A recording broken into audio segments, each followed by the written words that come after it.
मेरा काम 1989 में बाबरी मस्जिद के दंगों के बाद में मेरा काम फ्लॉप हो गया एकदम। तो मेरे पास जो ऑर्डर थे मेरे पास थे और जयपुर में कर्फ्यू था। उसके बाद में फिर मैं जीरो हुआ। फिर मैंने हिम्मत करके दोबारा से काम शुरू किया, लेकिन उसके बाद में चुनाव के बाद में एक दंगे हुए, उसके अंदर मेरा सारा काम बिल्कुल चौपट हो गया और मैं कर्जे में आ गया। ऐसी स्थिति में फिर मेरे पास बड़ी समस्या रही कि मैं क्या और कैसे करूं।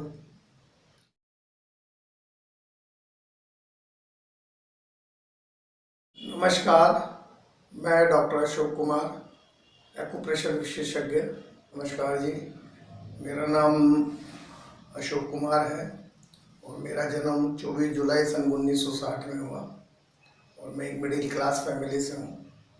मेरे पिताजी नवरतन जी कुमावत जो नगर निगम में रिटायर हुए हैं। मैंने अपनी शिक्षा मिडिल शिक्षा मैंने दरबार सेकेंडरी स्कूल और ग्रेजुएशन वाली शिक्षा एस एस जैन सूद कॉलेज नाइट शिफ्ट में की हुई है मेरी। और चूँकि मैंने जो काम शुरू किया, मेरा पहले से ही एक बात थी कि मैं कभी नौकरी नहीं करूँगा, ऐसा मैंने निर्णय कर रखा था मन में। और स्कूल टाइम में ही मैंने जमानत का काम जालाना में सीखा था, ट्रेनिंग की थी वहाँ 1 साल की। उसके बाद में मैंने पढ़ाई के साथ साथ जॉब वर्क करके देखा, क्योंकि उसमें मुझे प्रैक्टिकल नहीं था। उसके बाद में मैंने बनने का काम शुरू किया और उसमें कमाया भी, लेकिन उसमें उस वक्त एक्सपीरियंस नहीं था, इसमें हम डूब गए और वो काम मेरा बंद हो गया। उसके बाद में मैंने जॉब वर्क किया, फिर पैसा तो था लेकिन मेरे पास तजुर्बा नहीं था, तो मैंने आतिदात का काम शुरू किया। लेकिन कुछ समय बाद में आतिदात का काम भी बंद हो गया, सरकार ने बैन लगा दिया। फिर हम एक बार बेकार हो गए। फिर मैंने चंदन और लकड़ी का काम शुरू किया। चूँकि उसमें मुझे काम करना नहीं आता था, मैं काम करवाता था। उसके बाद में चंदन पे भी बैन हो गया गवर्नमेंट का, लकड़ी और चंदन पे। उसके बाद मैंने हैंडीक्राफ्ट के अंदर ऊँट की हड्डियों का खिलौने बनाने का काम शुरू करवाया और उसमें ठीक चल रहा था। उसी दरमियान मेरा काम 1989 में बाबरी मस्जिद के दंगों के बाद में मेरा काम फ्लॉप हो गया एकदम। तो मेरे पास जो ऑर्डर थे मेरे पास थे और जयपुर में कर्फ्यू था। उसके बाद में फिर मैं जीरो हुआ। फिर मैंने हिम्मत करके दोबारा से काम शुरू किया, लेकिन उसके बाद में चुनाव के बाद में एक दंगे हुए, उसके अंदर मेरा सारा काम बिल्कुल चौपट हो गया और मैं कर्जे में आ गया। ऐसी स्थिति में फिर मेरे पास बड़ी समस्या रही कि मैं क्या और कैसे करूं। उसी दरम्यान मैंने LIC का कैरियर एजेंट का काम शुरू किया। कुछ समय वो किया मैंने, लगभग 3 साल मैंने वो काम किया, लेकिन उसमें मेरे को सफलता नहीं मिली। उसके बाद में मैंने 1989 में मैंने जनवरी में मैंने सब्जी का काम शुरू किया। चूँकि मुझे बिल्कुल पसंद नहीं था, लेकिन कुछ करना तो था ही। उस सब्जी के काम के अंदर मैंने 3 महीने 4 महीने वो काम किया और मैंने उसमें पैसा भी कमाया, लेकिन उसके बाद में मैंने छोड़ के उसके बाद में मैंने जवाहरात के अंदर मजदूरी का काम शुरू किया। उस मजदूरी के काम के अंदर ठीक चलने लगा, तब एक जना मेरे पैसे डूब गए, उसमें काम किए मजदूरी के पैसे, मेरा कारखाना बिखर गया। उसके बाद में दोबारा से मैंने ब्रोकरेज दलाली के काम में शुरू किया। इसी दरमियान में 1995 में मेरी माताजी को चलने फिरने में दिक्कत हुई, तो उनको लेके डॉक्टरों के पास हम भागते रहे। उस दरमियान में 96 में मेरी बच्ची पैदा हुई और उसमें मुझे पता पड़ा उसका एक पैर छोटा था।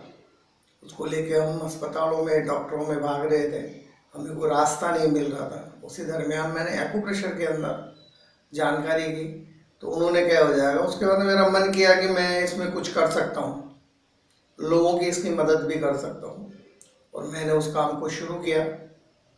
और मैं वैसे ही करता था क्योंकि मेरी उस वक्त दलाली चल रही थी बाजार में। तो मेरे पास काम और पैसे की ठीक था मेरा, लेकिन मन को संतुष्टि नहीं थी। उस मन की संतुष्टि के लिए मैंने इस काम को किया, और धीरे धीरे करने के बाद में हमारे इंदौर से हमारे हेड जो थे डॉक्टर सुधीर खेतावत जी, वो जयपुर आए हुए थे। तो हमारे सर ने हमें कहा उनको लेके आओ। जब मैं उनके पास गया तो उन्होंने कहा तुमने कहाँ से किया है डिप्लोमा, ट्रेनिंग कहाँ ली? मैंने कहा जी मैंने तो ऐसे ही किया था। उन्होंने कहा आप मेरे पास आइए, मैं आपको ट्रेनिंग दूंगा। और ट्रेनिंग करने के बाद में इस काम को करता रहा।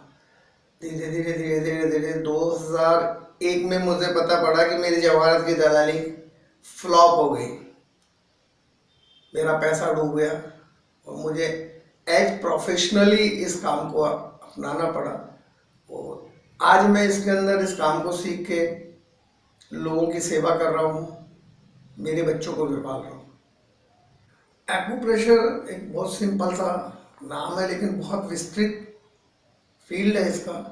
इसमें फ्रैक्चर के अलावा सभी तरह की बीमारियां ठीक हो सकती हैं। उसमें थोड़ा धैर्य रखना पड़ता है, और इसमें ऐसा कोई विशेष चीज़ों की भी ज़रूरत नहीं पड़ती। छोटा सा एक इस तरह का अगर आपके पास है तो आप इससे भी पेशेंट का ट्रीटमेंट कर सकते हैं। और ये ऐसी विद्या है कि जिसके अंदर हम छोटी मोटी बीमारियों का स्वयं ही चिकित्सा कर सकते हैं, है ना। और इसके अंदर गंभीर बीमारियां भी ठीक होती है, जैसे पैरालिसिस है, स्लिप डिस्क है, अस्थमा है, ऐसी बीमारियां इससे ठीक होती है। मैं जब इस काम को कर रहा था तो बड़ा एक चैलेंजिंग काम आया मेरे पास। एक घाट गेट कमेली वाली गली के अंदर एक शहनाज करके लड़की थी, जिसकी उम्र करीबन 28 साल के करीबन थी, और उस लेडीज को कमर में दर्द था। उसका एसएमएस हॉस्पिटल में ऑपरेशन हुआ। उस ऑपरेशन का उसको साइड इफेक्ट कहे हैं तो ये था कि उसका नीचे का लोअर पार्ट पैरालिक हो गया। उसको लैट्रिन बाथरूम का भी पता नहीं पड़ता था। एक मैं गोवा गया हुआ था, तो वहाँ पे मुझे एक सज्जन मिले, उन्होंने कहा एक ऐसा पेशेंट है, आप उसको देखो।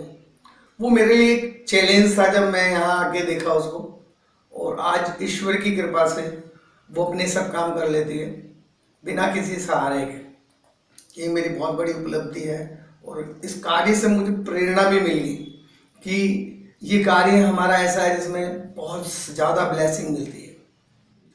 मैं अगर मेरा आगे के भविष्य की बात करते हैं, आगे मैं क्या करना चाहता हूँ, तो मेरा ये है कि मैं अब मेरी सामाजिक जिम्मेदारियों से मुक्त हो रहा हूँ। मेरी एक बच्ची हो रहा है, उसका काम निवृत्त हो जाता है शादी का, तो मैं सामाजिक जिम्मेदारियों से मुक्त होने के बाद में मैं चाहूँगा कि मैं लोगों की ग्रामीण क्षेत्र में डेप्थ में जाके लोगों की सेवा करूँ। इस काम को मेरी इच्छा है ये।